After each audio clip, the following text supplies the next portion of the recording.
हो क्या रहा है, गुज़िश्ता साल तालीदास का एक गांव है, एरिया तालीदास उसका नाम है, और इसने ग्लेशियर लेक आउटबर्स्ट देखा। अब इस फ्लड के अंदर यानी कि इस ग्लोफ इवेंट के अंदर हुआ क्या कि कई घर बह गए, कई जानें चली गईं, इसने तबाही मचाई और इसके बाद दरिया की दूसरी तरफ जो किनारे पे मौलदात का इलाका वाक़ है ये मुतासिर हो रहा है। दरियाए ग़िज़र के पानी में गैर मामूली इजाफा और मुसलसल ज़मीनी कटाव एक ख़तरे की घंटी बजा रहा है। घरों का दरिया बुर्द हो जाना भी नज़र आया और सैकड़ों अफराद नकल मकानी करने पर हो गए मजबूर, और अब कुछ अपने रिश्तेदारों के घर में रह रहे हैं और कुछ टेंट्स में पहाड़ों के ऊपर रह रहे हैं। बिल्कुल ऐसे ही कुछ सरकारी आदादो शुमार आपके सामने रखते हैं। उनके मुताबिक अब तक 16 घर मुकम्मल तौर पर तबाह हो चुके हैं, जबकि तकरीबन 140 ख़ानदान ऐसे हैं जिनको अपना घर छोड़ना पड़ा है ताकि वो किसी महफूज जगह पर जा सकें।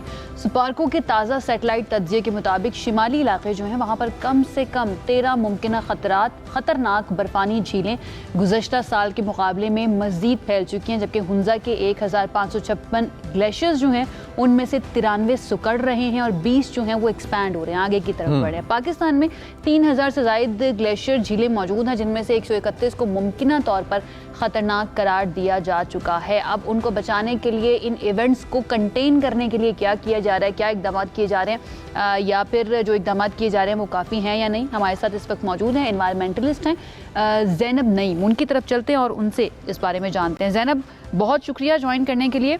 तालीदास के बाद अब मौलाबाद जो है यहाँ पर भी ग्लोफ का खतरा सामने आया, क्या ये मौसमियाती तब्दीली का वाज़ेह सबूत है?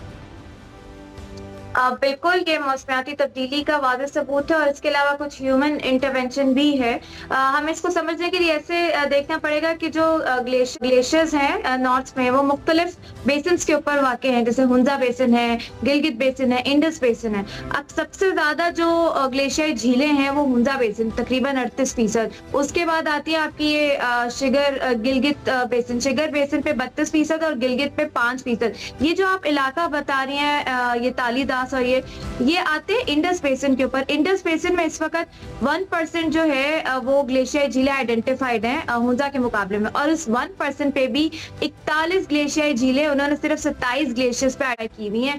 और ये जो दरियाए गिज़र है ये तकरीबन 18 सिर्फ डियामिर के बेसिन के ऊपर है, यानी जिसका सब बेसिन है। और ये दरियाए गिज़र इसलिए उन ग्लेशियर झीलों की वजह से जो है इसका लेवल बढ़ता जा रहा है। और ये यहाँ पे जो मेल्ट हो रही है वो ज्यादा क्लाइमेट चेंज, क्योंकि मौसम बहुत ज्यादा गर्म हो रहा है वहां पे, और इसके अलावा जब गर्मी पड़ती है तो बारिश होती है तो उससे ज्यादा ग्लेशियर जो है वो नीचे आते हैं। कच्ची मिट्टी और उसके साथ गारा और लकड़ियां, दरख्त, तो इस वजह से वो तबाही ज्यादा लेकर आते हैं। तालीदास में भी यही हुआ था पिछली दफा कि बहुत ज्यादा गारा था, कितने वहां पे लोग उसमें भी फंसे थे।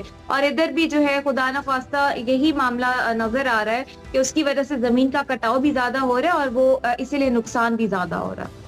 अच्छा, अर्ली वार्निंग सिस्टम ज़ैनब जो इस्टेब्लिश किए गए हैं, अब इसके अंदर सुपार्को का भी बहुत बड़ा पार्ट है, इसके अंदर NDMA का भी बहुत बड़ा पार्ट है, टेक्नोलॉजी की इंटीग्रेशन हो रही है। किस हद तक ये सिस्टम्स डेवलप हो गए हैं, क्या वाकई इनका कोई फ़ायदा हो रहा है?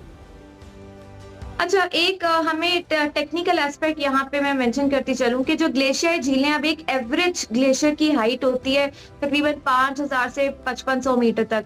जो ग्लेशियर झील बनती है वो बनती है यहाँ, अगर मैं सिर्फ इस बेसिन की बात करूँगी जहाँ तालीदास और मौलाबाद के इलाके, यहाँ पे 3100 से 4100 मीटर की हाइट पे ग्लेशियर झील बनती है। जो हमारे अर्ली वार्निंग सिस्टम जमीनी जो होते हैं, जो नस्ब होते हैं, वो बहुत लो एल्टीट्यूड पे होते हैं, क्योंकि ना हमारे पास उस किस्म के अर्ली वार्निंग सिस्टम्स हैं, ना इतना पैसा है। तकरीबन 200 के करीब अर्ली वार्निंग सिस्टम्स नॉर्थ में कहा जाता है कि नस्ब है, जिसमें से कुछ फंक्शनल है और कुछ या तो चोरी हो जाते हैं या कुछ फंक्शन ही नहीं कर रहे। तो सैटेलाइट मॉनिटरिंग ही सबसे इफेक्टिव हमारे पास सोर्स होता है सुपार्को का या बाकी। माफ, मैं यहाँ पे आपको इंटरप्ट करना चाहूँगा। आपने कहा कि कुछ अर्ली वार्निंग सिस्टम्स हैं जो ऑलरेडी बहुत कम हैं, उनमें से भी कुछ चोरी हो जाते हैं या काम नहीं कर रहे, और कुछ हैं जो टोटल अमाउंट आपने 200 बताई है। ये सारा ग्राउंड कवर कर रहे हैं या अर्ली वार्निंग सिस्टम फिर सिर्फ एक नाम रह गया और अर्ली वार्निंग सिस्टम है नहीं? देखें, बदकिस्मती से हम समझते हैं अर्ली वार्निंग सिस्टम सिर्फ किसी टेक्नोलॉजी का ही नाम है। वहाँ इसीलिए काम नहीं कर रहे कि वहाँ के जो लोकल कम्युनिटी नॉलेज है, तालीदास में पिछली दफा चरवाहे ने बताया था कि क्या हो रहा है।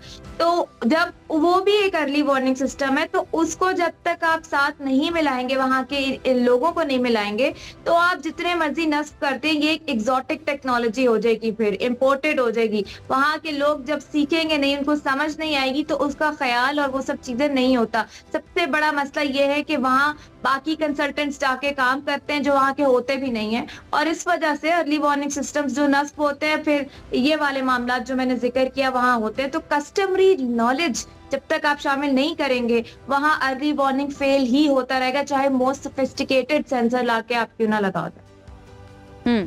ठीक है। अच्छा, ये ग्लेशियर लेकआउट बर्स्ट फ्लड आखिर कैसे बनता है और ये अचानक इतना तबाहकुन क्यों साबित होता है? देखिए, जब हाइट पे जब बर्फ पिघल रही होती है, तो वो नीचे मेल्ट होने से बर्फ नीचे नीचे जा रही होती है, और उसकी साइड्स की बर्फ थोड़ी ऊंची होती है। क्या होता है कि कहीं अगर तेज बारिश हो जाए या एकदम टेम्परेचर बढ़े, जो कि अभी वहां मामला हुआ, तो उसकी वजह से जो साइड वाली वॉल्स होती है ग्लेशियर की, वो भी एकदम कोलैप्स करती हैं, टूटती है, और वो पानी एकदम नीचे आता है। अगर आगे जंगल का बैरियर ना हो, तो फिर वो साथ अपने गारा, मिट्टी और जो चीज रास्ते में आती है, इंफ्रास्ट्रक्चर, उसको लेकर नीचे आता है। तो इस वजह से वो फिर जो दरिया कनेक्टेड होते हैं, उनमें पानी का लेवल एकदम राइज कर जाता है, विदिन कुछ घंटों में ही वो राइज होना शुरू हो जाता है। और वो अक्सर रात के टाइम पे भी ये मसला इसलिए सामना हम कर रहे हैं कि पहले ग्लेशियर रात को फ्रीज हो जाते थे क्योंकि टेम्परेचर कम होता था। अब रात को भी टेम्परेचर बढ़ रहा है, नाइट टाइम टेम्परेचर, जिसकी वजह से ये मामला जो है अचानक होता है, और सुबह उठ के लोगों को जब पता लगता है तो उस वक्त अक्सर देर हो चुकी होती है। तो ये इसीलिए इसको ग्लेशियर लेक आउटबर्स्ट फ्लड कहते हैं। ये इस तरह से बनता है, काफी हाइट पे बनता है ये। ठीक ज़ैनब, थैंक यू, आपने हमें ज्वाइन किया और इतने डिटेल में बताया कि किस तरह से ग्लोफ इवेंट्स ख़राब कर सकते हैं।